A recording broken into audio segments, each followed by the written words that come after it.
Welcome to my channel. Here I document the process of turning this abandoned piece of land into something spectacular. The idea is to change or to turn the buildings behind me into a makerspace, so creating workshops, shared tools, and then a central space for collaborative working. Do follow along. I will be sharing this process and maybe inspire you to try the same, do the same wherever you are. Alright, so welcome to today's video. We are putting fence lines on the boundary of the property to get a sense of the lay of the land and where the fence will go in future. The challenge that I have is that I currently have indigenous trees that are on the old fence line. So you'll see there's sort of a line that runs here, imaginary line that runs here. Now, I don't want to lose those trees. I don't want to take those trees out.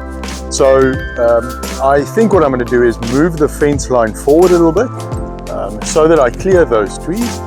That should then allow me to save them and not have to take them out. All right. The work for today comprises three things: cutting the marker poles, painting their tops white, and then lastly putting up the fence line and the string to indicate where the boundary will go. Let's get straight into it.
so that's it, fence line done, at least marked out.